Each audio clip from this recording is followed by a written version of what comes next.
উসুলে ফিকহ সংজ্ঞা। উসুলে ফিকহ কথাটি দুটি দিক থেকে সংজ্ঞায়িত করা যায়। প্রথমত, শব্দ দুটি এককভাবে, অর্থাৎ উসুল এবং ফিকহ এর শাব্দিক পরিচিতি। আর উসুল শব্দটি আসল থেকে আসলের বহুবচন। আর আসল বলা হয় যার উপর অন্য কিছু প্রতিষ্ঠিত হয়। এখান থেকেই দেওয়ালের মূল ভিত্তিকে আল আসলুল জিদার বলা হয়। আরো বলা হয় আসলুল সাজারহ, যা বা আসলুশ বৃক্ষমূল। শাজার, হ্যাঁ, আসলুশ শাজার। আসলুল সাজারহ বা বৃক্ষমূল, যা থেকে ডালপালার বিস্তার লাভ করে। আল্লাহ তাআলা বলেন, আলাম তারা কাইফা দরাবাল্লাহু মাসালান কালিমাতান তাইয়িবাতান কাশাজারাতিন তাইয়িবাতিন আসলুহা সাবিতুন ওয়া ফারউহা ফিস সামা। তুমি কি লক্ষ্য করো না আল্লাহ কিভাবে উপমা দিয়ে থাকেন উত্তম বাক্যের তুলনা উৎকৃষ্ট বৃক্ষ যার মূল সুদৃঢ় ও শাখা প্রশাখা ঊর্ধ্বে বিস্তৃত। সূরা ইব্রাহিম আয়াত 24। আল ফিকহ এর আবিধানিক অর্থ বুঝা, অনুধাবন করা। এ অর্থে আল্লাহ তাআলা বলেন, ওয়াহলুল উকদাতাম মিন লিসানি ইয়াফকাহু কওলি, আমার জিহ্বার জড়তা দূর করে দিন যাতে তারা আমার কথা বুঝতে পারে। সূরা তাহা আয়াত 27 থেকে 28। পারিভাষিক অর্থ: মারিফাতুল আহকামিশ শারঈয়্যাতিল আমালিয়্যাতি বিআদিলাতিহা আত-তাফসীলিহা আত-তাফসীলিয়াতি লিয়াতি। ফিকহ হলো বিস্তারিত দলিল তাফসীলিয়া, হ্যাঁ। শরিয়াতের কর্মবিধিবিধানগুলো জানা। আমাদের কথা, মাআরিফা জানা এ অর্থ দ্বারা উদ্দেশ্য হলো নিশ্চিত জানা, প্রবল ধারণার ভিত্তিতে জানা না। কেননা ফিকহি বিধিবিধানগুলো জানা জানা কোনো সময় নিশ্চিতভাবে হয়, আবার কোনো সময় প্রবল ধারণামূলক হয়। যেমনটা ফিকহের অনেক মাসআলার ক্ষেত্রে দেখা যায়। আমাদের কথা, আল আহকামুশ আচ্ছা, শারঈয়্যা। আমরা আমরা করি, এখান থেকে আমরা শুরু করি। ইন্নাল হামদালিল্লাহি ওয়াহদাহু ওয়াসসালাতু ওয়াসসালামু আলা মান লা নাবিয়্যা বা'দা, আম্মা বা'দ। আল্লাহুম্মা আল্লিমনা মা ইয়ানফা'না ওয়ানফা'না বিমা 'আল্লামতানা ওয়া জিদনা ইলমান ইয়া রাব্বাল আলামিন। ربي زدني علما، ربي زدني علما، ربي زدني علما، ربي يسر ولا تعسر وتمم بالخير، ربي اشرح لي صدري ويسر لي امري واحلل عقدة من لساني يفقهوا قولي. আমরা শুরুতে আলোচনা করছি যে আমরা আজকে পড়বো ইনশাআল্লাহ। আজকে থেকে আমাদের যেটা শুরু হচ্ছে, কিতাবের নাম হচ্ছে আল উসুল মিন ইলমিল উসুল। লেখক হচ্ছে শেখ মোহাম্মদ বিন সালেহ আল উসাইমিন রাহিমাহুল্লাহ। আমরা এনার কিতাব শুরু করছি।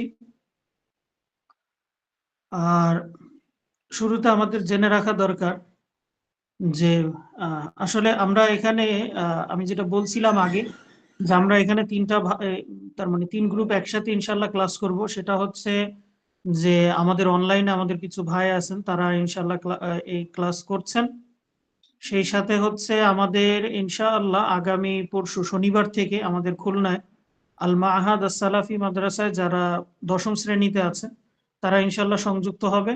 এবং আমাদের এখানে সাতক্ষীরাতে আমাদের আল ইসলাহ মহিলা মাদ্রাসার 10ম শ্রেণীর যারা ছাত্রী আছে তারাও আমাদের এই কোর্সে ইনশাআল্লাহ যুক্ত আছে। তো যাই হোক, আমরা এই কিতাবটা শুরু করছি। এটা আমাদের বর্তমানে তালিমি বোর্ডের 10ম শ্রেণীর একটা সিলেবাসের অন্তর্ভুক্ত একটা কিতাব, আল উসুল মিন ইলমিল উসুল। এই কিতাবটা উসুলে ফিকহ এর উসুলে ফিকহের একদম প্রাথমিক লেভেলের একটা কিতাব, একদম সর্বনিম্ন, তার মানে সবচেয়ে প্রথম স্তরের একটা কিতাব হচ্ছে আল উসুল মিন ইলমিল উসুল, উসুলে ফিকহের। যাই হোক, আমাদের একটু জেনে রাখা আবশ্যক যে আমাদের ইলম সাধারণত 2 প্রকার আমরা যদি বিবেচনা করি। একটা হচ্ছে ইলমুল গায়া, আর একটা হচ্ছে ইলমুল আলা। গায়া হচ্ছে যেটা আমাদের মূল উদ্দেশ্য, যেমন আমাদের কোরআন সুন্নাহ, কোরআন হাদিস এগুলা বোঝা, শরীয়ত বোঝা, এগুলা হচ্ছে আমাদের গায়া, অর্থাৎ এটাকে বোঝাই আমাদের মূল উদ্দেশ্য। তবে এই কোরআন হাদিস বা ইলমুল গায়া যেটা, এটা বুঝতে গিয়ে তার আগে আমাদের কিছু জিনিস দরকার, যেটা না হলে আমরা এই জিনিসটা বুঝতে পারবো না। যেই জিনিসের মাধ্যমে আমরা এটা বুঝি সেটাকে বলা হয় হচ্ছে ইলমুল আলা, অর্থাৎ এই উপকরণ, এমন উপকরণ যে উপকরণগুলোর মাধ্যমে আমরা ইলমুল গায়াটা বোঝা আমাদের জন্য সহজ হয়। হ্যাঁ, তা আমাদের ইলমুল আলা অনেকগুলা, অনেক প্রকার, অনেক উপকরণ। তার মধ্যে প্রাথমিক লেভেলে একদম নিম্ন স্তরের, তার মানে একদম শুরুর স্তরের যেগুলো আছে, নিম্ন স্তরের বলা যাবে না, ভাষাটা একটু অন্যরকম হয়ে যায়।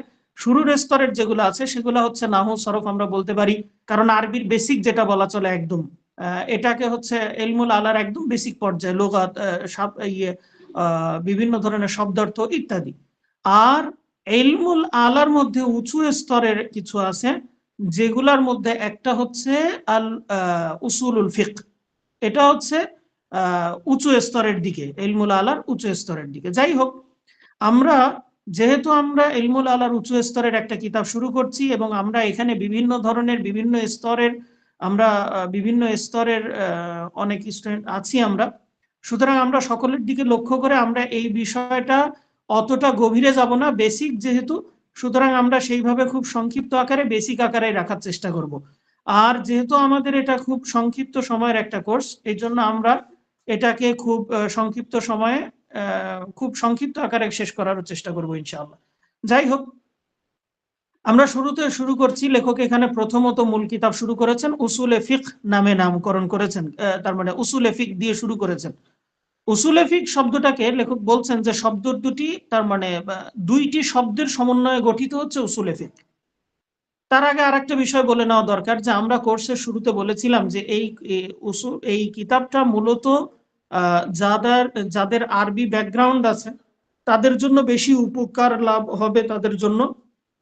আর যাদের আরবি ব্যাকগ্রাউন্ড নাই বা যাদের এই লেভেলে যাওয়ার ইচ্ছা নাই, তাদের জন্য আম একটা মালুমাত তৈরি হবে, আম একটা জ্ঞান তৈরি হবে, কিন্তু খুব একটা ফায়দা তারা পাবে না। কারণ হচ্ছে, যেহেতু উসুলে ফিকহ, সুতরাং ফিকার মূলনীতি, এখানে আমাদের আলোচনা হবে যে কিভাবে একজন মুজতাহিদ তিনি কোনো একটা মাসআলাকে ওয়াজিব বলেন, কিভাবে একজন মুজতাহিদ তিনি কোনো একটা মাসআলাকে সুন্নাত বলেন, কিভাবে মুবাহ বলেন, কিভাবে কোনো একটা কাজকে বৈধ বলেন, কিভাবে সিহাত বলেন, ফাসাদ বলেন, অর্থাৎ কাজটি সঠিক হচ্ছে নাকি হয়নি, কাজটি বিশুদ্ধ হয়েছে নাকি হয়নি, এই জিনিসগুলা কিভাবে নির্ধারণ করা হবে, সেই জিনিসগুলো আলোচনা করার জন্য একজন মুজতাহিদের এই উসুল দরকার পড়ে।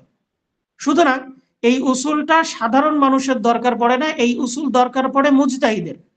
মুজতাহিদ এই আলোকে যেই উসুল দেন, যেই নিয়ম কানুনগুলা বের করেন, এই নিয়ম কানুনের আলোকে ফিকহি মাসলা মাসাইল নির্ধারণ হয়, এবং তার পরবর্তীতে বলা হয় যে এটা ওয়াজিব, এটা সুন্নাত, এটা মুস্তাহাব, এটা মুবাহ, এটা মাকরুহ, এটা হারাম, এইভাবে করলে বিশুদ্ধ হবে, এইভাবে করলে হবে না।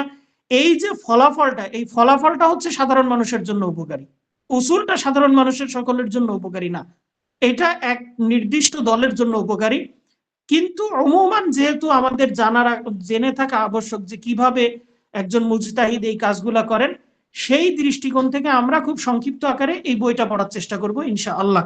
শেখ সালেহ আল উসাইমিন রাহিমাহুল্লাহ তিনি এই বইটা ঠিক সেভাবেই লিখেছেন, খুব সংক্ষিপ্ত আকারে, যেন প্রাথমিক পর্যায়ের ছাত্রদের জন্য এটা খুব উপকারী হয়, সেই জন্য তিনি সংক্ষিপ্ত করার যথেষ্ট চেষ্টা করেছেন। যাই হোক, কিতাবের নাম হচ্ছে আল উসুল মিন ইলমিল উসুল। আমরা শুরু করছি উসুলুল ফিকহ দিয়ে। উসুলে ফিকহ শব্দটি দুটি শব্দের সমন্বয়ে গঠিত। এখানে দুইটা শব্দ আছে, একটা হচ্ছে উসুল আর একটা হচ্ছে ফিকহ। উসুল শব্দের শাব্দিক অর্থ এখানে উল্লেখ করেছে। এখানে আরবি বইগুলাতে একটা লক্ষণীয় বিষয় হচ্ছে, আরবি বইগুলা সাধারণত যে কোনো বইয়ের শুরুতে আমরা বই মাবাদি সম্পর্কে জানি, তার মানে বইয়ের প্রারম্ভিক আলোচনা যেটা, সেখানে আমরা জানি যে এই যে বিষয়টা, যেই ফানটা, যে শাস্ত্রটা আমি শুরু করছি, এই শাস্ত্রের নাম কি, এই নামের ব্যাখ্যা কি, কোথার থেকে এই নাম আসলো, এর তার মানে কিভাবে কি ইত্যাদি, এর উদ্দেশ্য কি ইত্যাদি সম্পর্কে জানাই হচ্ছে প্রাথমিকভাবে শুরু হয়। তো এখানে উসুলুল ফিকহ শব্দ দুটি শব্দ দিয়ে গঠিত, একটা হচ্ছে উসুল, একটা ফিক। লেখক এই জন্য প্রথমে উসুল শব্দের ব্যাখ্যা করেছেন, তারপরে ফিক শব্দের পরিচয় তুলে ধরেছেন, এরপরে উসুলে ফিক একসাথে করে তার একটা পারিভাষিক সংজ্ঞা দিয়েছেন। প্রথমে উসুল শব্দটি আসলুনের বহুবচন। আসলুন শব্দের অর্থ, আসলুন শব্দটা আমরা বাংলাতে সাধারণত ব্যবহার করি আসল, আসল বলি আমরা বা আসল বলি। এটি মূলত একটি আরবি শব্দ যার অর্থ হচ্ছে মূল, যার উপরে অন্য কোনো কিছু প্রতিষ্ঠা হয়। যেমন আমরা গাছের শিকড় জানি, যে গাছের শিকড়ের উপরে গাছের অন্যান্য শাখা প্রশাখা কাণ্ডগুলো দাঁড়িয়ে থাকে, যার উপরে এই শাখা প্রশাখাগুলো দাঁড়িয়ে থাকে তাকে আমরা গাছের মূল বলি বা শিকড় বলি। এটাকে আরবিতে বলা হয় আসলুস শাজারা। দেয়ালের যে ভিত্তি নিচের দিকে একদম মাটির সাথে লাগানো যে জায়গাটা আছে, যার উপর ভিত্তি করে দেয়াল ওঠে, এইটাকে বলা হয় আসলুল জিদার। এই দিকে তার মানে এখান থেকে আল্লাহ রাব্বুল আলামিন তার কোরআনুল কারীমে সূরা ইব্রাহিমের মধ্যে আল্লাহ রাব্বুল আলামিন বলছেন, আলাম তারা কাইফা দারাবাল্লাহু মাসালান কালিমাতান তাইয়িবাতান কাশাজারাতিন তাইয়িবাতিন আসলুহা সাবিতু ওয়া ফারউহা ফিস সামা। কাশাজারাতিন তাইয়িবা। তারপরে আল্লাহ রাব্বুল আলামিন এখানে শাহেদ যেটা জায়গাটা উদ্দেশ্য আমাদের, সেটা হচ্ছে আসলুহা সাবিত। আসল, এই যে আসল শব্দটা কোরআনুল কারীমে এসেছে, সেখানে অর্থ হচ্ছে যে যার মূল হচ্ছে সুপ্রতিষ্ঠিত, সুদৃঢ়। আসলুহা সাবিতুন, সুতরাং মূলটা হচ্ছে সুদৃঢ় প্রতিষ্ঠিত। ফারউহা ফিস সামা, এবং শাখা প্রশাখাগুলো আকাশে ডালপালা মেলে থাকে। তা এখান থেকে বোঝা যায় যে কোরআনুল কারীমেও আসল শব্দটা ব্যবহার হয়েছে। এবার আসা যাক আসল শব্দের আমরা শাব্দিক অর্থ জানতে পারলাম। এবার আমাদের আছে হচ্ছে ফিক শব্দের শাব্দিক অর্থ। ফিক শব্দের আবিধানিক অর্থ বা শাব্দিক অর্থ হচ্ছে বোঝা। এই বোঝা শব্দটা যদি আমরা একটু ভালো করে লক্ষ্য করি তাহলে দেখতে পাবো ফিক শব্দটা আল ইলমু, জানা শব্দের চেয়েও একটি বেশি অর্থ দেয়।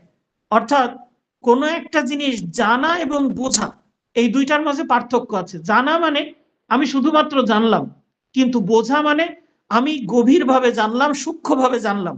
যে জিনিসটা আমার কাছে স্পষ্ট না, যে জিনিসটা সকলের কাছে স্পষ্ট না, সেই জিনিসটাও আমি জানলাম, এটাকে ফিক বলা হয়। মোট কথা হচ্ছে ফিকহের দুইটা অর্থ। একটা অর্থ হচ্ছে স্বাভাবিকভাবে কোনো কিছু বোঝাকেই, চাই সেটা স্পষ্ট হোক অস্পষ্ট হোক, কোনো কিছু বোঝাকেই ফিক বলা হয়। আর একটা অর্থ হচ্ছে অস্পষ্ট কোনো জিনিসকে গভীরভাবে বোঝা, অনুধাবন করা, এটাকেও ফিক বলা হয়।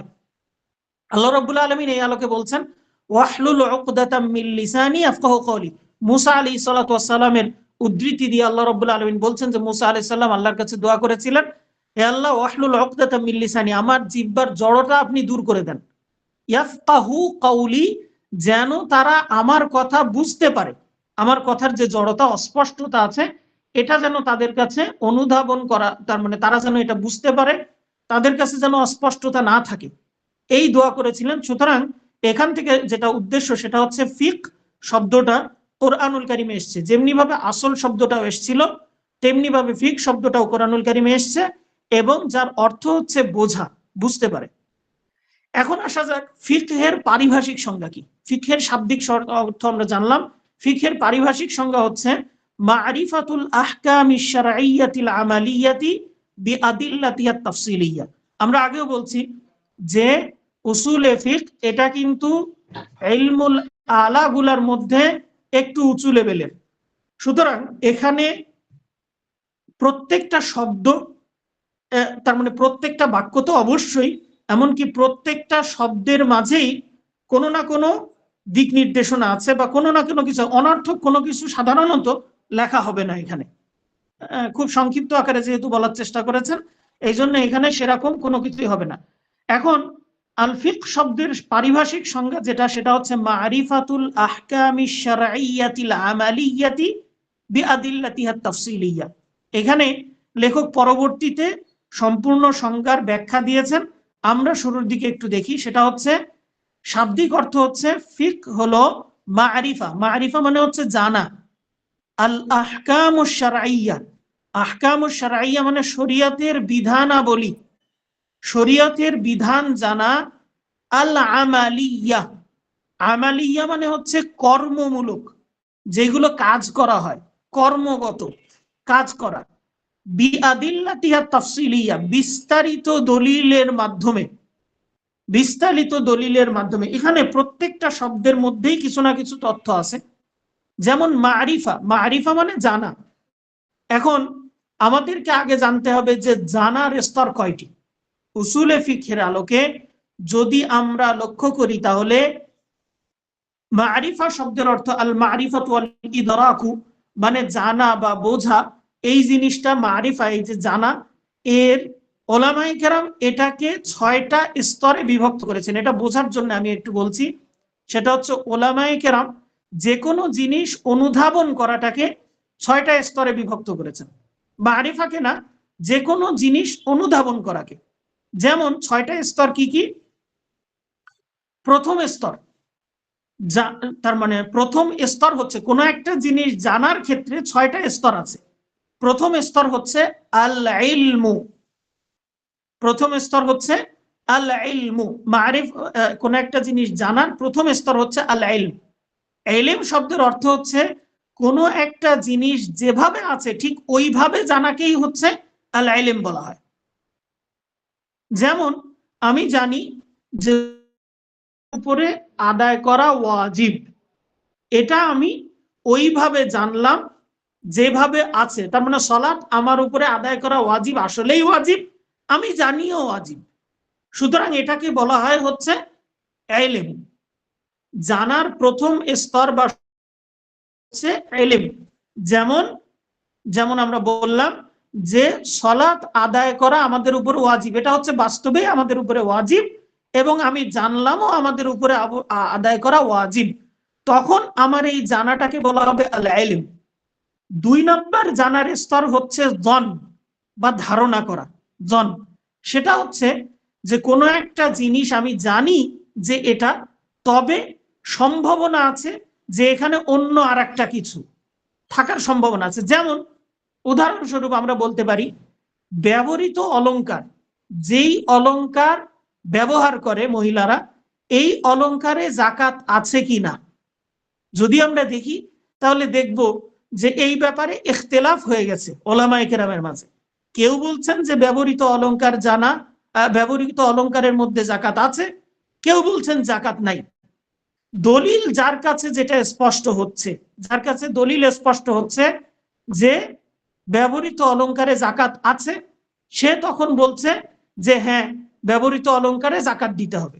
আবার যার কাছে ব্যবহৃত অলংকারে জাকাত না দেওয়ার দলিল স্পষ্ট হচ্ছে, তারা বলছে যে ব্যবহৃত অলংকারে জাকাত দেওয়া লাগবে না। এই যে কথাটা, এখানে থেকে আমরা বুঝতে পারলাম যে আমাদের মাঝে ব্যবহৃত অলংকারে জাকাত আছে কি নাই, এই ব্যাপারে নামাজ ওয়াজিব হওয়ার স্তর যেটা, তার মানে নামাজ যে আমাদের উপরে ওয়াজিব, এটা যতটুকু দৃঢ়ভাবে আমি জানি, ব্যবহৃত অলংকারে জাকাত দিতেই হবে। যারা দিবে তারা বলবে যে জাকাত দিতেই হবে, তারা কিন্তু ওই স্তরে জানে না। তাদের মধ্যে 2টা আছে, যে এই ব্যাপারে ইখতিলাফ আছে তবে এটা ভালো, এই ব্যাপারে ইখতিলাফ আছে তবে এটা আমার কাছে বেশি বিশুদ্ধ মনে হয়। এই যে সম্ভাবনাময় 2টা জিনিসের মাঝে একটা জিনিসকে বেশি দেওয়া, প্রাধান্য দেওয়া, যেটা রাজেহ, যেটা প্রাধান্য পাওয়ার, সেটাকে প্রাধান্য দেওয়া, এই স্তরটাকে বলা হয় ধন। কোন একটা জিনিসকে, এই স্তরটাকে বলা হয় ধন। 3 নম্বর স্তর হচ্ছে শাক, সন্দেহ। অর্থাৎ যদি মাসআলা কোনো একটা এমন হয়, আমি উদাহরণ দিচ্ছি না আর এখানে, যদি কোনো একটা মাসআলা এমন হয় যে সেখানে ইখতিলাফ আছে, করা যাবে অথবা যাবে না, কিন্তু সে বলতে পারছে না, কোনো একটার দিকে যেতে পারছে না, হ্যাঁ করতে হবে এটাও বলতে পারছে না, না করা যাবে না এটাও বলতে পারছে না, মাঝামাঝিতে অবস্থান করছে, এই অবস্থাটাকে বলা হয় শাক, সন্দেহের অবস্থা। আর এরপরে আরো আছে ওয়াহাম, জাহলে মোরাক্কাব, জাহলে বাসিত ইত্যাদি আরো অনেক আছে, আমি ওইদিকে গেলাম না। আমাদের এখানে মারিফাত দ্বারা উদ্দেশ্য হচ্ছে প্রথম 2 স্তর, অর্থাৎ আল ইলমু ওয়াদ যন্ন, জানা এবং প্রবল ধারণা, এই 2টার ভিত্তিতে, এই 2টা জিনিস আমাদের মাঝে মারিফা দ্বারা উদ্দেশ্য। তাহলে আমরা জানতে পারলাম মারিফা জানতে হবে অথবা প্রবল ধারণা রাখতে হবে কিসের সম্পর্কে? আল আহকাম আশ-শারঈয়্যা, শরীয়তের বিধান সম্পর্কে। শরীয়তের বিধান জানতে হবে আমাদেরকে, শরীয়তের বিভিন্ন বিধান, অন্য কোনো বিধান নয়। এখান থেকে আমরা বুঝতে পারছি যে আমাদের এই উসুলে, আমাদের ফিকহের মধ্যে কখনো শরীয়ত বিবর্জিত, শরীয়ত বহির্ভূত কোনো বিধান নিয়ে আলোচনা হয় না। এরপরে আছে আল আমালিয়া। আল আমালিয়া শব্দ দ্বারা বোঝা যাচ্ছে শরীয়তের কর্মগত বিধান যতগুলো আছে সেইগুলা জানার নাম হচ্ছে ফিকহ। এখন কর্মগত বিধান যদি না হয়, তার আগে শরীয়তের বিধান, সুতরাং যদি শরীয়তের বিধান না হয়, যেমন আমি জানলাম যে 1 অর্ধেকের থেকে বেশি, এই যে জিনিসটা জানলাম আমি যে 1 বা পূর্ণ সংখ্যা এটা ভগ্নাংশের থেকে বেশি, এটা শরীয়তের কোনো বিষয় না, এটা হচ্ছে গাণিতিক একটা বিষয়। সুতরাং এটা ফিকহের অন্তর্ভুক্ত না, আলোচনার অন্তর্ভুক্ত না। তেমনি ভাবে আমি যদি জানি যে, যেমন এখানে উদাহরণ দেওয়া থাকবে, আমাদের পরবর্তীতে আসবে, যে সেখানে বলা হচ্ছে যে যদি কুয়াশা থাকে, আবহাওয়া যদি ভালো থাকে, তাহলে শীতের রাত্রে শিশির পড়ে। এই যে জিনিসটা, এটা শরীয়তের কোনো বিধান না, এটা প্রাকৃতিক একটা বিষয়। সুতরাং এই জিনিসটা বোঝা এটা ফিক না, ফিকের আলোচ্য বিষয়ও না, এটা ফিকও না। ফিক হচ্ছে শরীয়তের বিধান জানতে হবে, এবং কেমন বিধান সেটা? আল আমালিয়া, কর্মগত বিধান, সকল বিধান না। সুতরাং আমল বাদ দিয়ে অন্য যেগুলো আছে, যেমন বিশ্বাসগত বিধান, আকীদা সম্পর্কিত বিধান, ফিকহের দৃষ্টিকোণ থেকে এগুলা ফিকহের অন্তর্ভুক্ত নয়। আকীদাগত বিধানের আলাদা অধ্যায়, তার জন্য আলাদা শাস্ত্র, ফিক তার জন্য না। ফিক শুধুমাত্র কর্মগত বিধানগুলোর জন্য। এরপরে আসছে আমাদের বিআদিল্লাতিহা তাফসিলিয়া, এই শব্দটা একটু বোঝা লাগবে। আদিল্লাতিহা তাফসিলিয়া বলতে দলিল 2 প্রকার, আমাদেরকে জানতে হবে দলিল 2 প্রকার। দলিল একটা হচ্ছে আদিল্লা তাফসিলিয়া, আর একটা হচ্ছে আদিল্লা ইজমালিয়া। তাফসিলিয়া বলা হয় বিস্তারিত দলিল, অর্থাৎ শরীয়তের কোনো একটা বিধান সম্পর্কে যে দলিলগুলো আছে, সেই দলিলগুলোকে আদিল্লা তাফসিলিয়া বলা হয়। যেমন কারোর উপর রোজা রাখা ফরজ, আল্লাহ রাব্বুল আলামিন বলছেন ইয়া আইয়ুহাল্লাযীনা আমানু কুতিবা আলাইকুমুস সিয়াম কামা কুতিবা আলাল লাযীনা মিন ক্বাবলিকুম লাআল্লাকুম তাত্তাকুন। আচ্ছা, এই যে আয়াত কুতিবা আলাইকুমুস সিয়াম, এটা সিয়াম সংক্রান্ত আয়াত, সিয়াম ফরজ হওয়ার আয়াত। এটা শরীয়তের একটা নির্দিষ্ট মাসলাকে কেন্দ্র করে, একটা নির্দিষ্ট বিধানকে কেন্দ্র করে অবতীর্ণ আয়াত, দলিল, নির্দিষ্ট বিধানের জন্য দলিল। এই যে নির্দিষ্ট বিধান সম্পর্কিত যে দলিল, সেই দলিলকে বলা হয় আদিল্লা তাফসিলিয়া। এই জাতীয় দলিল থেকে শরীয়তের কোনো আমলগত বিধান জানার নাম হচ্ছে ফিক। আর আদিল্লা ইজমালিয়া কাকে বলা হয়? আদিল্লা ইজমালিয়া বলা হয় কোনো একটা, তার মানে সামগ্রিক দলিল, মানে দলিলটা শুধুমাত্র এক মাসলায় প্রয়োগ হয় না, বরং দলিলটা বিভিন্ন মাসলার উপরে মাসআলার উপরে প্রয়োগ হয় যদি, তাহলে সেটাকে আদিল্লা ইজমালিয়া বলা হয়। মুজমাল শব্দের অর্থ হচ্ছে সাধারণ, ব্যাপক। আমরা যেমন জানি বিভিন্ন ইয়েতে সাধারণ সম্পাদক থাকে, যিনি অনেকগুলা সম্পাদকের মূল সম্পাদকের দায়িত্ব পালন করেন। তো এর থেকে বোঝা যায় যে সাধারণ মানে এই সাধারণ না যে নরমাল, সাধারণ মানে এখানে উদ্দেশ্য হচ্ছে অনেকের উপরে প্রয়োগ করার মতন একটা দলিল। যেমন আমরা এই উসুল যারা পড়ি তারা জানি, আরবি যারা এই নাহু সরফ যারা পড়েছি তারা জানি যে আরবিতে সরফ বলে একটা আমর বলে একটা জিনিস আছে, সরফের মধ্যে আমর আছে, নাহি আছে, এই বিষয়গুলো আছে। আমরা জানি যে নাহি বা আমর যখন আসে কোনো বিষয়ে, আমরটা ওয়াজিবের ফায়দা দেয়, ওয়াজিব।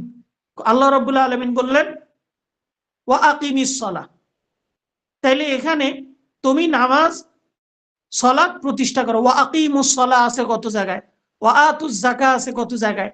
এই যে সালাত প্রতিষ্ঠা করো, এখানে আকিমু আমরের সিগা আছে। আমরা এখান থেকে প্রমাণ বহন করি যে এটা সালাত আবশ্যক হওয়ার দলিল।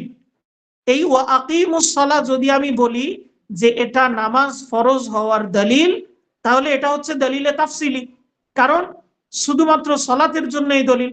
কিন্তু যদি আমি এখন বলি আমর ওয়াজিবের ফায়দা দেয়, তাহলে দেখব এই যে কায়দাটা আমর ওয়াজিবের ফায়দা দেয়, এই যে কায়দা, এই কায়দাটা আকিমুস সালাহ দ্বারা ওয়াজিব, নামাজ ওয়াজিব করে।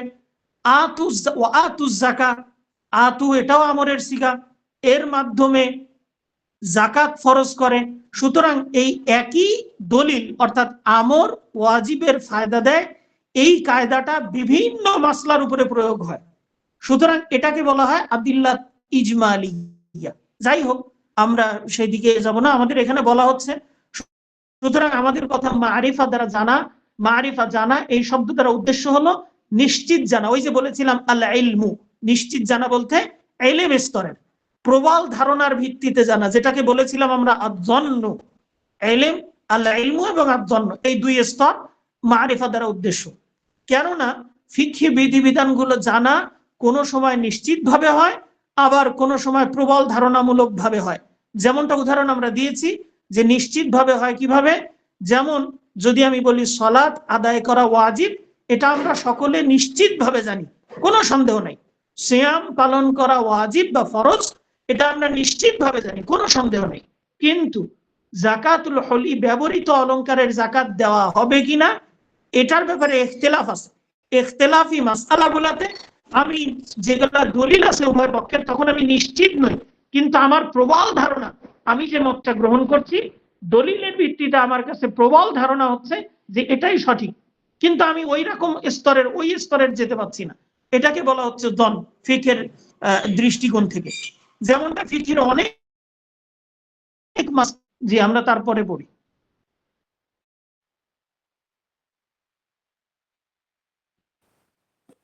দ্বিতীয়ত, একটি নির্দিষ্ট বিষয়ের নাম হওয়ার দিক দিয়ে উসুলে ফিকহের সংজ্ঞা প্রদান করা হয়। সুতরাং এর সংজ্ঞা হলো ইলমুন ইয়াবহাসু আন আদিল্লাতিল ফিকহিল ইজমালিয়্যাতি ওয়া কাইফিয়্যাতিল ইস্তিফাদি মিনহা ওয়া হালিল মুস্তাফিদ। উসুলে ফিকহ এমন জ্ঞান বা বিদ্যা যা ফিকহের সংক্ষিপ্ত দলিল, তা থেকে উপকৃত হওয়ার পদ্ধতি ও উপকার লাভকারী তথা মুস্তাহিদ ব্যক্তির অবস্থা সম্পর্কে আলোচনা করে। আমাদের কথা, আল ইজমালিয়া সংক্ষিপ্ত দলিল, এই শব্দ দ্বারা উদ্দেশ্য হলো আল কওয়াইদুল আমালিয়া, আম্মা, আল কওয়াইদুল আম্মা বা সাধারণ বা ব্যাপক নিয়ম নীতি। যেমন উসুলবিদদের কথা নির্দেশ ওয়াজিব হওয়ার ফায়দা দেয়, নিষেধ আচ্ছা, হারাম আমরা হওয়ার কি ফায়দা এক দেয়, পৃষ্ঠা বাদ শুদ্ধতা। হয়ে গেছে আমাদের? আমাদের এক পৃষ্ঠা কি ছুটে গেছে নাকি? শেখ, আপনি বলছেন মানে ওই যে আবার ওইখান থেকে পড়বো আমাদের কথা আল আহকাম শরিয়াতে, নাকি আপনি ওখান থেকে আর কি পড়ে গেছেন তাই আমি পরের পৃষ্ঠা দিয়েছি? আচ্ছা আচ্ছা, ঠিক আছে, তারপরে ওটা একটু পড়ে যাওয়া দরকার। আচ্ছা, তাহলে আমাদের কথা থেকে শুরু করতেছি। আমাদের কথা, হুম। আল আহকাম শারঈয়া, শারঈ আহকাম, এই কথা দ্বারা উদ্দেশ্য হলো শারিয়াত থেকে প্রাপ্ত বিধিবিধান, যেমন ওয়াজিব, হারাম ইত্যাদি। সুতরাং এ দ্বারা বুদ্ধিভিত্তিক বিধিবিধান বুঝাবে না। যেমন এটা জানা যে পূর্ণ কিছু আংশিক অপেক্ষা বৃহত্তর, এর দ্বারা অভ্যাসগত বা প্রাকৃতিক বিধিবিধান ও বুঝাবে না। যেমন শীতের রাতে যখন আবহাওয়া পরিষ্কার থাকে তখন শিশির পড়া, বিষয়টা জানা। আল আমালিয়া কর্মগত, এই শব্দ দ্বারা উদ্দেশ্য হলো যা আকীদার সাথে সংশ্লিষ্ট নয় এমন বিষয়, যেমন সলাত, যাকাত ইত্যাদি। সুতরাং এর দ্বারা আকীদার সাথে সংশ্লিষ্ট বিষয় বুঝাবে না। যেমন আল্লাহ তাআলার একত্ব, তার নামসমূহ, গুণাবলী প্রভৃতি সম্পর্কে জানা। এগুলোকে পারিভাষিক আকীদা, ক্ষেত্রে আকীদা আমাদের ফিকহের অন্তর্ভুক্ত নয়। এগুলোকে পারিভাষিক ক্ষেত্রে ফিকহ হিসেবে অবহিত করা হবে না। বিআদিলাতিহা তাফসীলিয়াহ, শারঈ বিস্তারিত দলিল, এই অংশ দ্বারা বিআদিল্লাতিহা তাফসীলিয়া, আদিল্লাতিহা তাফসীলিয়া। في বিআদিল্লাতিহা বিআদিল্লাতিহা তাফসীলিয়াহ, শারঈ বিস্তারিত দলিল, এই অংশ দ্বারা উদ্দেশ্য হলো ফিকহের বিস্তারিত মাসআলা সমূহের সাথে সম্পর্কিত ফিকহের দলিল সমূহ। সুতরাং বিআদিল্লাতিহা তাফসীলিয়াহ দ্বারা উসুলুল ফিকহ বুঝাবে না, কেননা উসুলুল ফিকহ শাস্ত্রে সংক্ষিপ্ত দলিল সমূহের আলোচিত হয়। দ্বিতীয়ত, একটি নির্দিষ্ট বিষয়ের নাম হওয়ার দিক দিয়ে উসুলে ফিকহের সংজ্ঞা প্রদান করা হয়। সুতরাং এর সংজ্ঞা হলো ইলমুন ইয়াবআসু আন আদিল্লাতিল ফিকহিল ইজমালিয়্যাতি ওয়া কাইফিয়্যাতিল ইস্তিফাদি মিনহা ওয়া হালিল মুস্তাফিদ। উসুলে ফিকহ এমন জ্ঞান বা বিদ্যা যা ফিকহের সংক্ষিপ্ত দলিল, তা থেকে উপকৃত হওয়ার পদ্ধতি ও উপকার লাভকারী তথা মুস্তাহিদ ব্যক্তির অবস্থা সম্পর্কে আলোচনা করে। আমাদের কথা, আল ইজমালিয়া সংক্ষিপ্ত দলিল, এই শব্দ দ্বারা উদ্দেশ্য হলো আল কওয়াইদুল আম্মা বা সাধারণ বা ব্যাপক নিয়ম নীতি। যেমন উসুলবিদদের আচ্ছা, কথা। আমরা এখান থেকে আরেকটু আসি। এখান থেকে আমরা দ্বিতীয়ত যে আমাদের আগের পৃষ্ঠার লাস্টে যে দ্বিতীয়ত একটি নির্দিষ্ট বিষয়ের নাম হওয়ার দিক দিয়ে উসুলে ফিকহের সংজ্ঞা।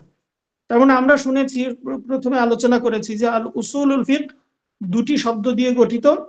একটা হচ্ছে উসুল, যেটা আসলুনের বহুবচন, আর একটা হচ্ছে ফিক, যার সংজ্ঞা আমরা পড়ে এসেছি, উসুলের পরিচয় জেনেছি, ফিকহের পরিচয় আমরা জেনেছি।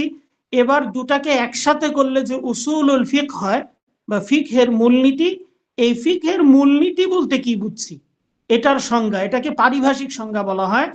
তাই বলছে যে একটি নির্দিষ্ট বিষয়ের নাম হওয়ার দিক দিয়ে, নির্দিষ্ট ফান্নের নাম হওয়ার দিক দিয়ে উসুলে ফিকহের সংজ্ঞা কি সেটাও এখানে উল্লেখ করা হবে। উসুলে ফিকহের নির্দিষ্ট বিষয়ের দিকে লক্ষ্য করলে উসুলে ফিকহের সংজ্ঞা হচ্ছে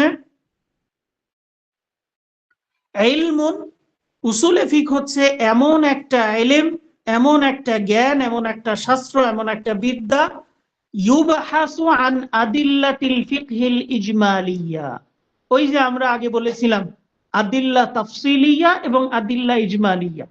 আদিল্লা তাফসিলিয়া হচ্ছে কোনো একটা মাসআলার, নির্দিষ্ট মাসআলার যে দলিল সেটাকে বলা হয় আদিল্লা তাফসিলিয়া। আর আদিল্লা ইজমালিয়া বলা হয় এমন একটা কায়দা, এমন একটা দলিল যেটা শরীয়তের অনেকগুলা মাসআলার উপরে প্রয়োগ করানো যায়। তা উসুলে ফিকহের সংজ্ঞার ভিতরে উসুলে ফিক আদিল্লা তাফসিলিয়া নিয়ে কাজ করে না।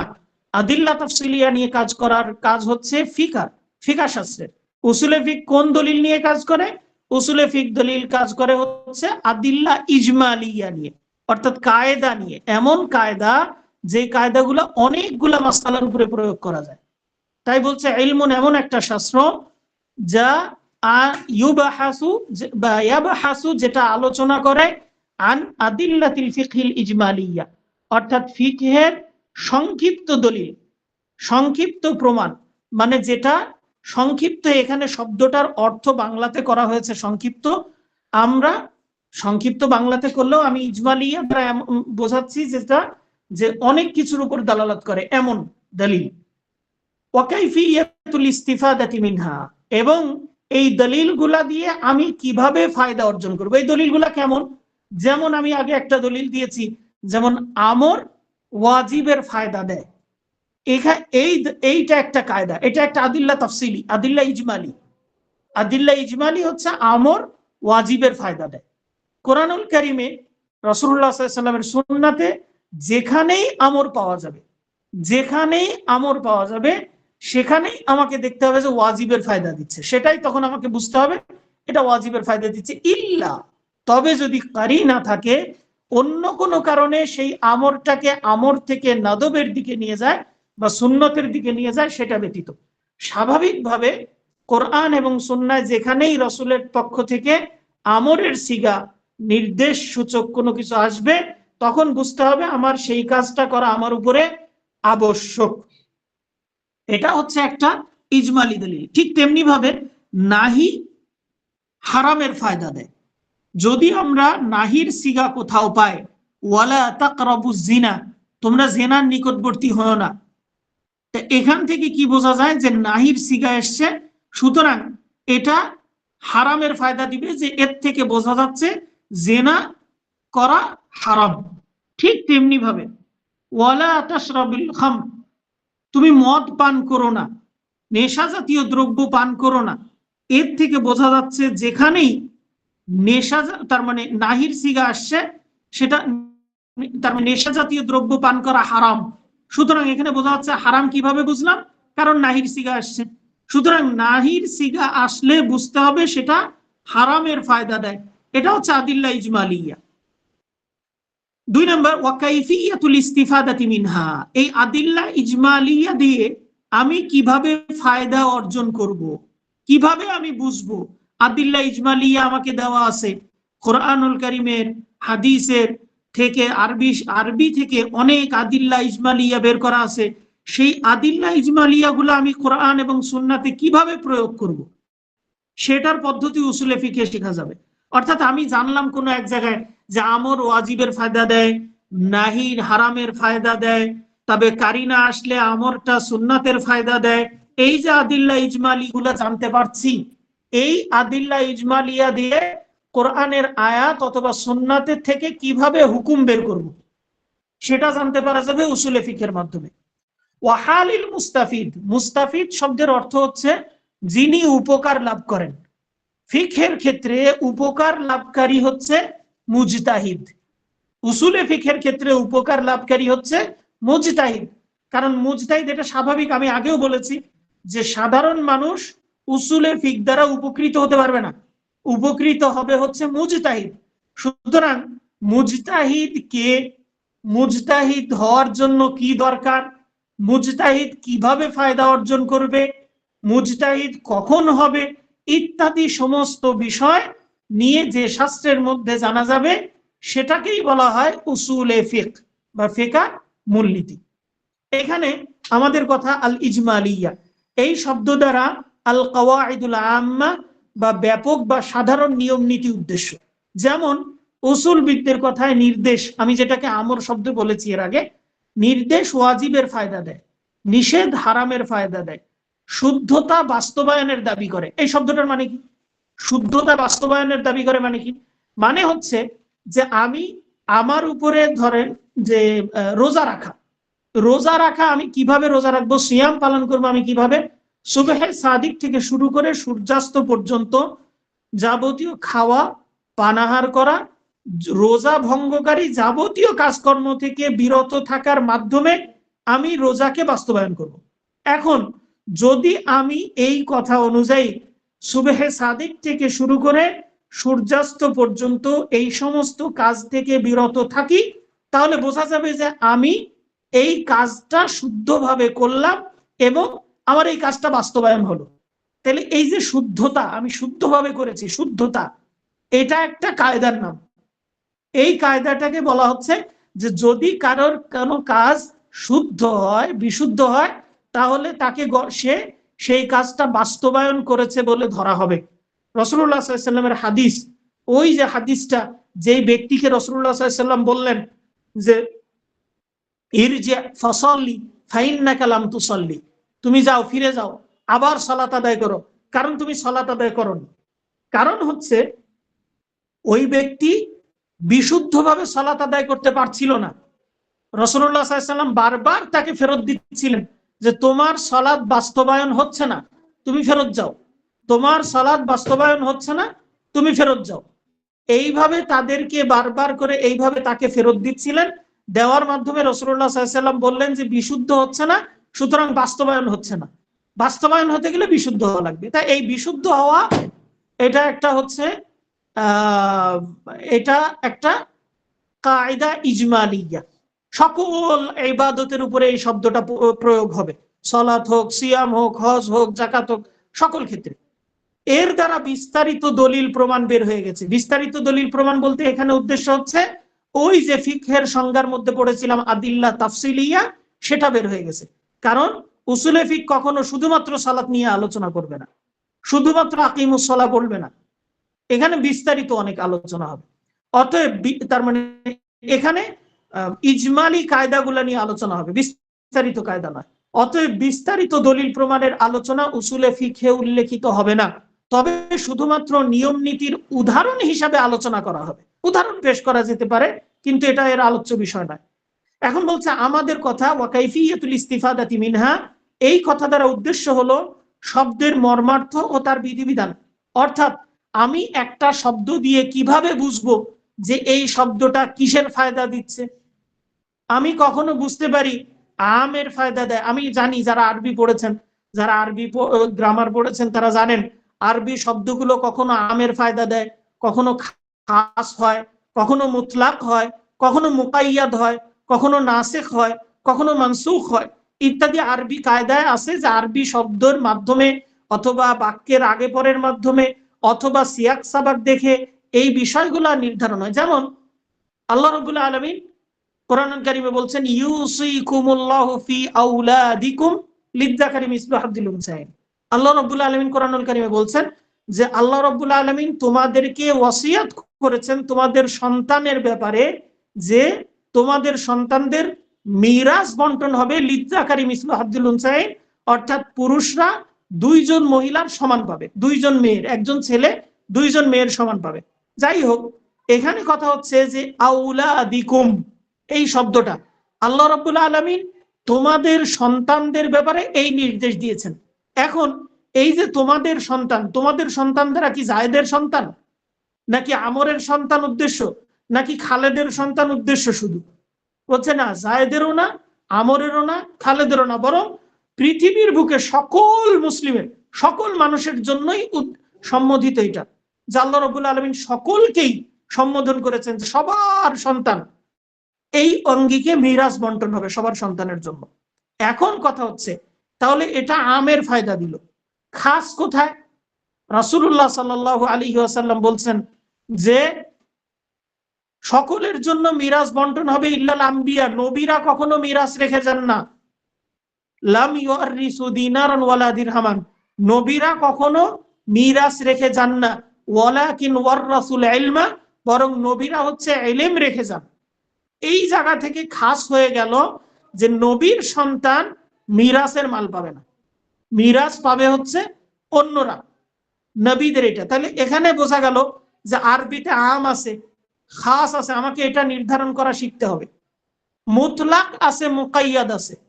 কোরআনুল কারিমে আছে এক জায়গায় যে তোমরা যদি এই কাজ করো, কাফারা স্বরূপ দাস মুক্তির কথা আছে, যে কাফারা স্বরূপ দাস মুক্তির কথা আছে কোন কোন অপরাধের ক্ষেত্রে।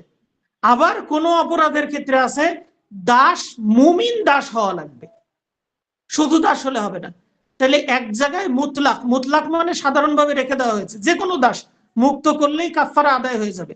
আর এক জায়গায় হচ্ছে মুকাইয়াদ রাখা হয়েছে, যে যে কোনো দাস মুক্ত করলে কাজ হবে না, বরং মুমিন দাস হওয়া লাগবে, তাইলে তাকে মুক্ত করলে কাজ হবে, কাফারা আদায় হবে। এই মুতলাক মুকাইয়াদ চিনতে হবে, নাসিখ মানসুখ চিনতে হবে, কোনটা আগে এসছে কোনটা পরে এসছে, এই জাতীয় জিনিসগুলা জানতে হবে। তা এর মাধ্যমে, ইত্যাদি অধ্যয়নের মাধ্যমে দলিল সমূহ থেকে শরঈ বিধিবিধান কিভাবে পাওয়া যায় তা অবগত হওয়াই হচ্ছে উসুলে ফিকহের কাজ। নিশ্চয়ই এটি জানার মাধ্যমে ফিকহের দলিল সমূহ থেকে তার বিধিবিধান পাওয়া যাবে। আমাদের কথা হালুল মুস্তাফিদ, আমি বলেছি আগে, হালুল মুস্তাফিদ দ্বারা উদ্দেশ্য হচ্ছে মুজতাহিদের অবস্থা। এই কথা দ্বারা উদ্দেশ্য হলো উপকার লাভকারী ব্যক্তির অবস্থা জানা, আর উপকার লাভকারী ব্যক্তি হলেন মুজতাহিদ। সাধারণ মানুষ উসুলে ফিক দ্বারা উপকার লাভ হবে না, উপকার লাভ করতে হবে মুজতাহিদের মাধ্যমে। মুজতাহিদ উপকার লাভ করবে, তাকে মুস্তাফিদ নামে নামকরণ করা হয়েছে, যেহেতু তিনি ইজতিহাদের স্তরে পৌঁছার কারণে নিজেই দলিল থেকে বিধিবিধান লাভ করতে পারেন। সুতরাং মুজতাহিদের পরিচয়, ইজতিহাদের শর্ত কি, হুকুম কি, ইত্যাদি বিষয়গুলো আলোচনা করাও উসুলে ফিকহের একটা, তার মানে উসুলে ফিকহের অন্তর্ভুক্ত। তারপরে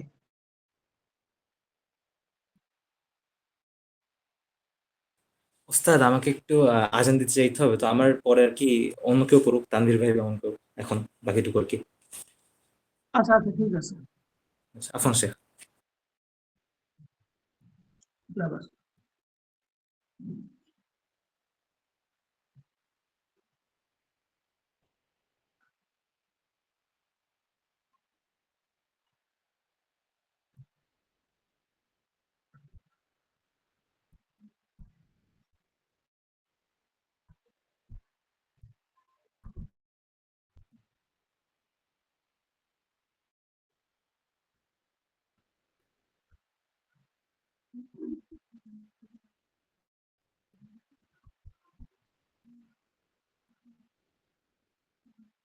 জি, আমাদের উসুলে ফিকের উপকারিতা সম্পর্কে এখানে বলা হয়েছে যে উসুলে ফিক আসলেই অনেক উপকারী, কারণ এর মাধ্যমেই, উসুলে ফিকের মাধ্যমেই আমরা কোন কাজ ওয়াজিব, হারাম, মানদুব, মাকরুহ ইত্যাদি জানতে পারি।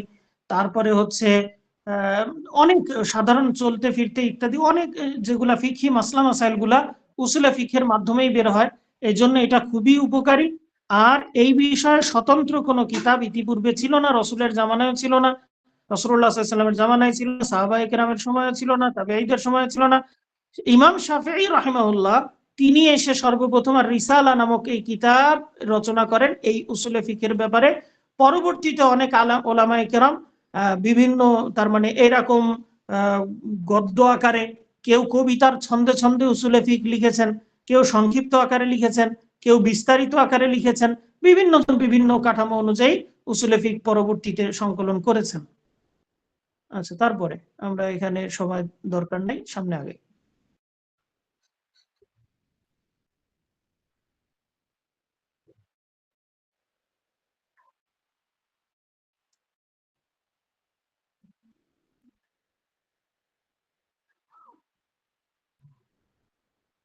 আচ্ছা, হ্যাঁ, এখানে এখানে বিষয়টা হচ্ছে আহকাম শব্দটি হুকুমের বহুবচন।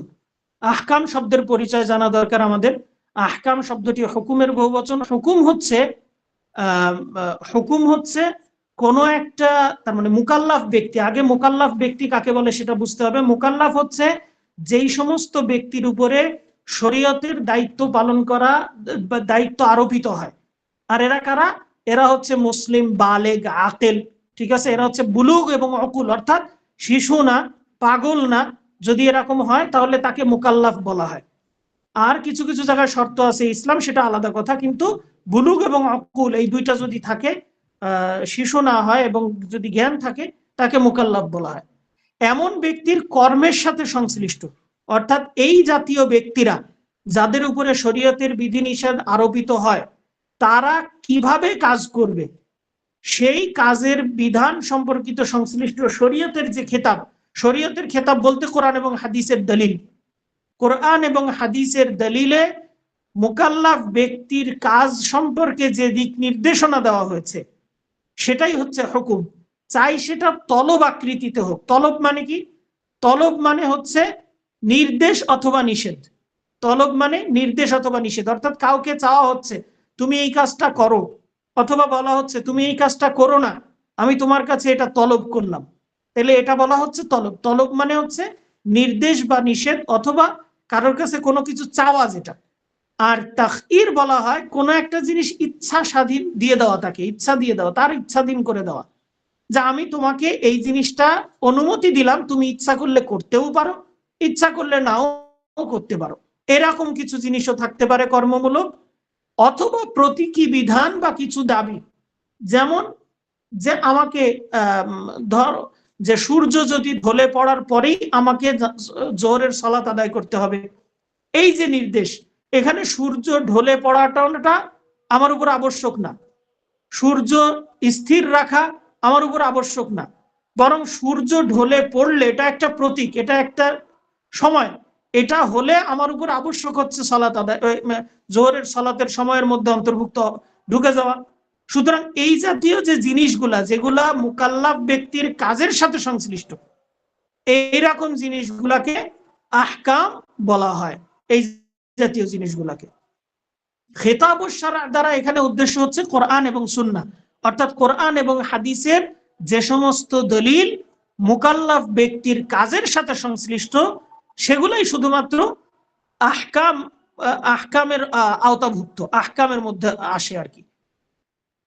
আচ্ছা, এরপরে আমাদের আসছে আল মুতাআল্লাকু বিআফআলিল মুকাল্লাফিন। ওই শব্দটাই, ওই কথাটাই যেটা বললাম, এর দ্বারা উদ্দেশ্য হলো যা আমাদের আমলের সাথে সংশ্লিষ্ট, সেটা হোক কোনো কর্ম, করণীয় হোক বা বর্জনীয় হোক, অর্থাৎ আমাদেরকে করতে হবে অথবা ছাড়তে হবে।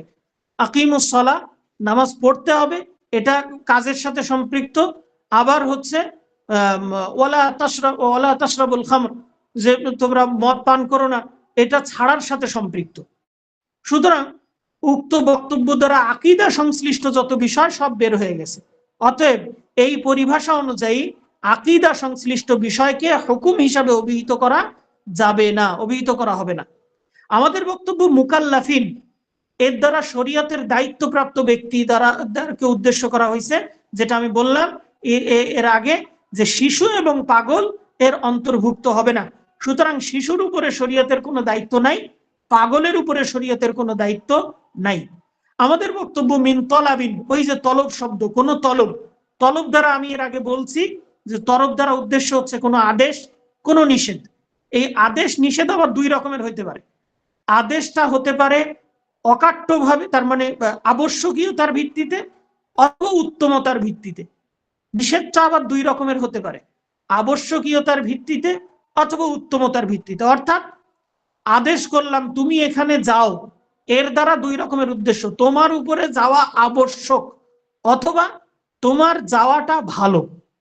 আমি নিষেধ করলাম তোমাকে তুমি এখানে যেও না, এর দ্বারা দুই রকম হতে পারে, তোমার উপরে যাওয়াটা হারাম, নিষেধ, একদম নিষেধ, অথবা তোমার না যাওয়াটাই উত্তম, না যাওয়াটা ভালো।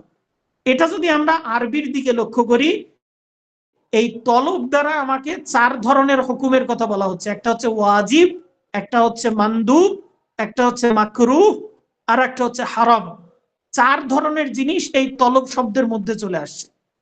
এবার আসা যাক তাখইর শব্দ বা ইচ্ছা, ঐচ্ছিকতা দেওয়া, অর্থাৎ আমি একটা জিনিসকে তোমাকে বৈধতা দিলাম, তুমি এই কাজটা করতেও পারো, নাও করতে পারো।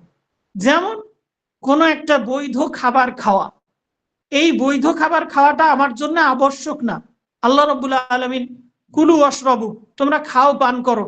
এখন এখানে খাওয়ার বৈধ, তার মানে আবশ্যক না এটা, যে খাওয়া পান করা কোন একটা নির্দিষ্ট জিনিস খাওয়া বা পান করা, এটা কুলু ওয়াশরাবু নয়, এটা আলাদা কথা। কোন একটা জিনিসের ব্যাপারে যদি ইচ্ছা দেওয়া হয় যে তার ইচ্ছা, সে ইচ্ছা করলে খেতে পারবে বা ইচ্ছা করলে সেই কাজটা করতে পারবে, নাও করতে পারে, এই জিনিসটাকে আরবিতে বলা হয় জায়েজ বা মুবাহ। এই মোট 5 প্রকার শরীয়তের আহকাম, এই মোট 5 প্রকার বলা যায়: ওয়াজিব, মানদুব, জায়েজ, মাকরুহ এবং হারাম। আর সর্বশেষ যেটা আছে আমাদের কথা, আল ওয়াদ। এর দ্বারা উদ্দেশ্য হলো আমি যে ওয়াজিব অথবা সুন্নাত অথবা মাকরুহ অথবা হারাম যেই কাজটা আমি করলাম, এই কাজটা কি শুদ্ধ হলো নাকি শুদ্ধ হলো না, এই কাজটা কি হয়েছে নাকি হয়নি, এটা তার মানে কখন আমাকে করতে হবে, কখন আমাকে করা যাবে না, এই যে জিনিসগুলা, এটাকে বলা হয় হচ্ছে ওয়াদা বা প্রতীকী বিধান। এই শব্দগুলা দ্বারা উদ্দেশ্য হলো শুদ্ধ অশুদ্ধ প্রভৃতি, যেগুলোকে শরীয়ত প্রণেতা কোনো কাজ বাস্তবায়ন করা অথবা বাতিল করে দেওয়ার বিশেষণ বা প্রতীক হিসাবে নির্ধারণ করেছেন। এই যে কথাগুলো আমরা উপরে বলে আসলাম, এরই আলোচনা হচ্ছে পরবর্তীতে, এরই আলোচনা আসছে পরবর্তীতে। আমরা এখানে আজানের সময় হয়ে গেছে,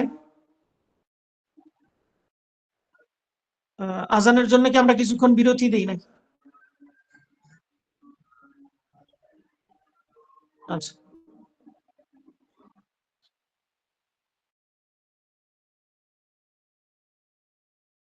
পরিচয় দিয়ে গেছেন অলরেডি, আহকাম সম্পর্কে বিস্তারিত বলে গেছেন, খুব কৌশলে আহকাম সম্পর্কে বিস্তারিত এখানে বলে গেছেন। জি ইনশাল্লাহ আমরা হচ্ছে জের জবর দেব। এখন শারঈ আহকাম বা বিধিবিধানের প্রকারভেদ। এখন আমরা এর আগে পড়লাম যে আহকামের সংজ্ঞার মধ্যে পড়েছি যে হুকুমের মধ্যে কিছু আছে তলব, কিছু আছে তাখইর, কিছু আছে ওয়াজা। তলব দ্বারা আমাদের উদ্দেশ্য হচ্ছে তার ভিতরে তলবের মধ্যে আছে ওয়াজিব, মানদুব, মাকরুহ এবং হারাম। তাখইরের মধ্যে আমাদের আছে মুবাহ বা জায়েজ। সুতরাং এই 5 প্রকার কিন্তু আমাদের হয়ে গেছে।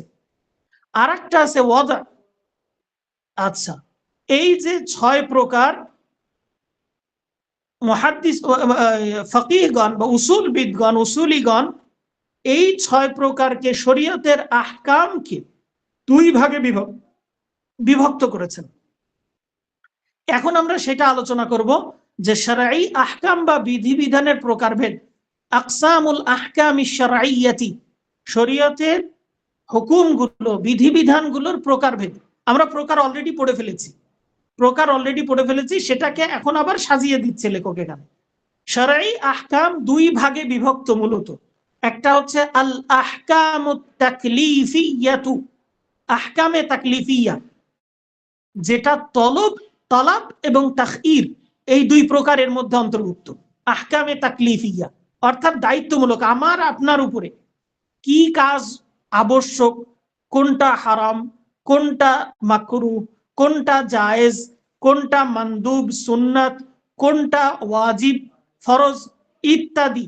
এটা হচ্ছে আহকামে তাকলিফিয়া। ওই যে মুকাল্লাফ শব্দ মানে দায়িত্বপ্রাপ্ত, ওখান থেকে তাকলিফ শব্দ মানে দায়িত্ব। শরীয়তের দায়িত্বমূলক কিছু বিধিবিধান, এটাকে বলা হয় আহকামুত তাকলিফিয়া। দ্বিতীয় আর একটা প্রকার আছে আল আহকামুল ওয়াদইয়া। আহকামে ওয়াদইয়া বলা হয় যে প্রতীকী কিছু বিধিবিধান, অর্থাৎ কোন একটা কাজ হলে আর একটা কাজ হবে, এটাকে বলা হয় আহকামে ওয়াদইয়া। যেমন উদাহরণ না দিলে ক্লিয়ার হবে না বিষয়টা। এটা আমাদের উপরে, মুকাল্লাফ ব্যক্তির উপরে দায়িত্ব না। আহকামে ওয়াদই এটা মুকাল্লাফ ব্যক্তির উপরে সাধারণভাবে মুকাল্লাফ ব্যক্তির করা আবশ্যক না এটা, কিন্তু মুকাল্লাফ ব্যক্তি যদি সেই অনুযায়ী কাজ করে তাহলে তার কাজটা বিশুদ্ধ হবে। যেমন সূর্য পশ্চিম আকাশে ঢলে পড়লে জোহরের সালাত শুরু হয়, জোহরের সালাতের ওয়াক্ত শুরু হয়। এই যে সূর্য ঢলে পড়া, এই ঢলে পড়া এটাকে আমরা বলছি আহকামে ওয়াদইয়া। এটা কিন্তু আপনার আমার উপরে এটা করা, অর্থাৎ সূর্যকে ধরে ঠেলে পশ্চিম দিকে ঠেলে দেওয়া আমার উপর দায়িত্ব না। আমি সূর্যকে ঠেলতে পারবো না, সূর্যকে পশ্চিম দিকে করতে পারবো না, সরাতে পারবো না। সূর্য অটোমেটিক পশ্চিম দিকে সরবে, যখন সরে যাবে তখন জোহরের সালাত আমার উপরে ওয়াজিব হবে। তা এই যে একটা আলামত, যেই আলামতের মাধ্যমে আহকামে তাকলিফিয়ার ব্যাপারে কোনো একটা হুকুম আসছে, এটাকে বলা হয় হচ্ছে আহকামে ওয়াদাইয়া। যেমন উদাহরণ সামনে আসবে ইনশাআল্লাহ, তখন আরো বেশি ক্লিয়ার হয়ে যাবে। এবার আসেন আহকামুত তাকলিফিয়া প্রকারভেদ। আহকামুত তাকলিফিয়ার প্রকারগুলাও লেখক আগে আলোচনা করে গেছেন, খুব ভাবে সুকৌশলে তিনি সবগুলা বিষয় আপনাদেরকে জানিয়ে দিয়ে গেছেন। এখানে শুধুমাত্র সংখ্যাগুলো উল্লেখ করছেন। ওয়াজিব, আহকামে তাকলিফিয়া হচ্ছে 5 প্রকার। একটা হচ্ছে ওয়াজিব, একটা হচ্ছে মানদুব, 3 নম্বর হারাম, 4 নম্বর মাকরুহ এবং 5 নম্বর হচ্ছে মুবাহ। আমরা যদি সংজ্ঞার দিকে লক্ষ্য করি বা পরিচয় জানতে চাই আহকামে তাকলিফিয়ার এই 5 প্রকারের, তাহলে আমরা দেখব এখানে ওয়াজিব কাকে বলা হয়। ওয়াজিব হচ্ছে শরীয়তের এমন কাজ যেই কাজগুলা যদি কেউ না করে, তার মানে করা আবশ্যক, যদি না করে তাহলে সে গুনাহগার হবে। করা আবশ্যক, যদি না করে তাহলে গুনাহগার হবে। এইরকম যত কাজ আছে সবগুলাকে ওয়াজিব বলা হয়। যেমন সালাত আদায় করা আমাদের উপরে আবশ্যক, যদি না করি তাহলে আমি গুনাহগার হব। সুতরাং সালাত এর হুকুম হচ্ছে ওয়াজিব।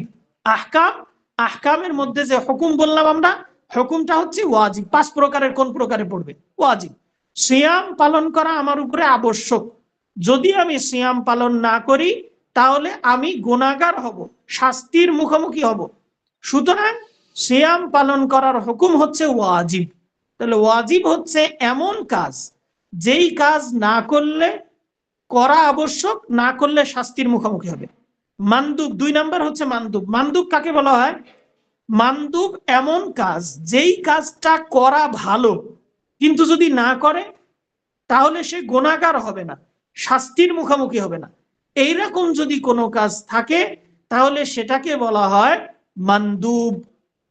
করা ভালো, যদি না করে তাহলে সে গুনাহগার হবে না। যেমন রাসূলুল্লাহ সাল্লাল্লাহু আলাইহি ওয়াসাল্লাম বলছেন, লাউলা আন আশুক্কা আলা উম্মতি লাআমারতুহুম বিসসিওয়াকি ইনদা কুল্লি সালাতিন। যদি আমি আমার উপরে, আমার উম্মতের উপরে কঠিন মনে না করতাম, তাহলে আমি আমার উম্মতকে আমরা যেহেতু 30-এ সালাত, আমরা তাহলে 25-এ শেষ করে দেবো ইনশাআল্লাহ। যদি আমি আমার উম্মতকে কঠিন মনে না করতাম, তাহলে আমি আমার উম্মতকে প্রত্যেক নামাজের সময় মেসওয়াক করার নির্দেশ দিতাম। মেসওয়াক করার নির্দেশ দিতাম। এখানে রাসূলুল্লাহ সাল্লাল্লাহু আলাইহি ওয়াসাল্লাম নির্দেশ দেন নাই, কিন্তু বলছেন যে দিতাম। সুতরাং কেউ যদি মেসওয়াক করে প্রত্যেক নামাজের সময়, তাহলে এটা করলে তার জন্য ভালো। তবে যদি না করে তাহলে সে গুনাহগার হবে না। এটা হচ্ছে মানদুব। হারাম এমন কাজ যেটা করলে গুনাহগার হবে, না করাটা তার মানে তার উপর আবশ্যক, যদি করে তাহলে সে গুনাহগার হবে। যেমন আমরা ইতিপূর্বে উদাহরণ দিয়েছি যে মদ পান করা, হারাম কোনো জিনিস পান করা, হারাম খাবার খাওয়া ইত্যাদি। এরপরে মাকরুহ। মাকরুহ এমন কাজ যেটা পালন করলে না করাটা ভালো, তবে যদি কেউ করে তাহলে সে গুনাহগার হবে না, শাস্তির মুখোমুখি হবে না। এটাকে মাকরুহ বলা হয়। উদাহরণ আসবে ইনশাআল্লাহ। পরবর্তীতে সর্বশেষ আছে মুবাহ, অর্থাৎ বৈধ। যদি কেউ এই কাজটা করে তাহলে তাও কোনো সমস্যা নেই, যদি ছাড়ে তাও কোনো সমস্যা নেই, দুইটাই আমাদের জন্য বৈধতা আছে। এইরকম কাজকে বলা হয় হচ্ছে মুবাহ। ইনশাআল্লাহ আমরা এই পর্যন্ত আমরা দিচ্ছি। এরপরে আমাদের ওয়াজিব আছে, ওয়াজিবের সংজ্ঞা আছে, শাব্দিক পারিভাষিক সংজ্ঞা। ইনশাআল্লাহ আমরা পরবর্তীতে আলোচনা করব এই বিষয়ে। আজকের এই পড়ার ভিতরে কারো কোনো প্রশ্ন থাকলে প্রশ্ন মনে হয় করা যেতে পারে, নাকি 2 মিনিট দেওয়া যেতে পারে প্রশ্ন? আসসালামু আলাইকুম। আসসালামু আলাইকুম শেখ। ওয়ালাইকুম আসসালাম ওয়া রাহমাতুল্লাহ। শেখ, ওই আদিল্লা তাফসিলিয়া আর ইজমালিয়া এটা একটু আরেকবার একটু যদি বুঝিয়ে দিতেন। আচ্ছা, আদিল্লা তাফসিলিয়া ইজমালিয়া হচ্ছে সংক্ষেপে যেটা কথা, সেটা হচ্ছে আদিল্লা তাফসিলিয়া বলা হয় শরীয়তের কোন একটা নির্দিষ্ট হুকুম কেন্দ্রিক যে দলিলগুলা, সালাত কেন্দ্রিক যে দলিল, সিয়াম কেন্দ্রিক যে দলিল, এই দলিলকে আদিল্লা তাফসিলিয়া বলা হয়। মানে একটা মাসআলার জন্য যে দলিলগুলো আছে, অনেকগুলো, একটা মাসলায় 5টা দলিল থাকতে পারে, 2টা দলিল থাকতে পারে, 10টা দলিল থাকতে পারে, একটা মাসলা কেন্দ্রিক, এটাকে আদিল্লা তাফসিলিয়া বলা হয়। আর আদিল্লা ইজমালিয়া বলা হয় এমন সামগ্রিক কায়দা যেটা একটা কায়দা অনেক মাসলার উপরে প্রয়োগ করা যায়। কায়দা কুল্লিয়া বলা চলে যে এমন কায়দা যে কায়দাটা অনেক মাসলার উপরে, যেমন যেখানেই আমর আসবে, চাই সেটা সালাতের মধ্যে হোক, সিয়ামের মধ্যে হোক, হজের মধ্যে হোক, জাকাতের মধ্যে হোক, যেখানেই আমরের সিগা দ্বারা আসলে বুঝতে হবে যে এটা আমার উপরে আবশ্যক। সুতরাং এখানে মাসআলা এক কেন্দ্রিক নয়, মাসআলাটা সকল হতে পারে, ব্যাপক হতে পারে, কিন্তু দলিল একটা, একই দলিল দিয়ে যদি অনেক মাসলার উপরে করা যায়, এটাকে বলা হয় হচ্ছে আদিল্লা ইজমালিয়া। শেখ, ওই আরেকটা যে বলেছিলেন ওয়াদ প্রতীকী বিধান, যেটা ওইটা একটু বলবেন? জি, আচ্ছা, প্রতীকী বিধান বলতে যেটা আমাদের উপরে করা আবশ্যক না, বরং হুকুম কোন একটা যে কাজগুলো আমাদের উপরে করা আবশ্যক, সেই কাজগুলা কোন কোন শর্তে সঠিক হচ্ছে, কোন কোন শর্তে বিশুদ্ধ হচ্ছে, কোন কোন শর্তে বিশুদ্ধ হচ্ছে না, সেই শর্তগুলাকে আমরা বলতে পারি ওয়াদা। যেমন জোহরের সালাত সূর্য ঢলে যাওয়ার পরে পড়াটা শর্ত আমার জন্য, যদি সূর্য ঢলে যাওয়ার আগে পড়ি তাহলে এটা আমার জন্য হবে না। এটা হচ্ছে আদিল্লা ওয়াদাইয়া। আমার সালাতের আগে ওযু করা আমার জন্য বা বিভিন্ন শর্ত সারায়েত যেগুলো আছে, এক কথায় যে বিভিন্ন একটা ইবাদত সঠিক হওয়ার জন্য তার পিছনে যে কারণগুলো আছে, যে শর্তগুলো আছে, এগুলাকে ওয়াদা বলতে পারি, বা সিহহাত ফাসাদ ইত্যাদি আর কি, এটাকে ওয়াদা বলা হয় আর কি। আহসানাল্লাহু ইলাইক শেখ। আর কোন প্রশ্ন আর কারোর আছে?